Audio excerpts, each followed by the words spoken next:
বরানগরে সজল ঘোষের বিরুদ্ধে পোস্টার, বনহুগলি মোড়ে বিজেপি প্রার্থীর নামে এই পোস্টার পড়ল। দেখাচ্ছে আপনাদের সেই পোস্টারের ছবি। সজল ঘোষের বিরুদ্ধে এই পোস্টার পড়েছে। বরানগরে বিজেপি প্রার্থী হিসেবে মনোনীত করা হয়েছে সজল ঘোষকে, আর সেখানেই সজল ঘোষের বিরুদ্ধে এই পোস্টার পড়েছে। আমরা কথা বলবেন, আমাদের সঙ্গে ফোন লাইনে রয়েছেন প্রতিনিধি জয়ন্ত মজুমদার। এই পোস্টারে ঠিক কি উল্লেখ করা হয়েছে জয়ন্ত, জানতে চাইব, এবং কারা এই পোস্টার দিয়েছে? দেখো স্বর্ণালী, প্রথমত তোমাকে জানিয়ে রাখি কারা এই পোস্টার দিয়েছে এই প্রশ্ন কিন্তু এখন অন্ধকারে।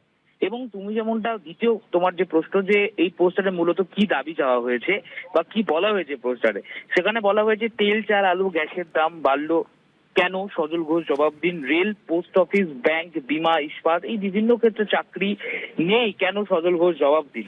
এবং এই গোটা বিষয় নিয়ে একাধিক পোস্টার কিন্তু মারা হয়েছে। এক দেশ, এক নেতা, এক দেবতা, এক ভাষা, এক চোর স্লোগানের পার্টির প্রার্থী সজল ঘোষ পরাজিত, এমনও কিন্তু লেখা হচ্ছে। মুখে রামের নাম আর কাজে হিন্দুদের ভোটাধিকার কেড়ে নেওয়া এই ভারতীয় জঞ্জাল পার্টিকে একটাও ভোট নয়।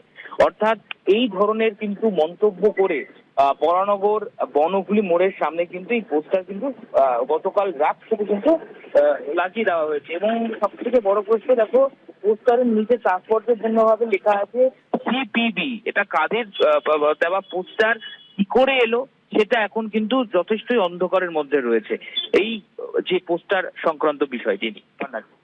ধন্যবাদ জয়ন্ত।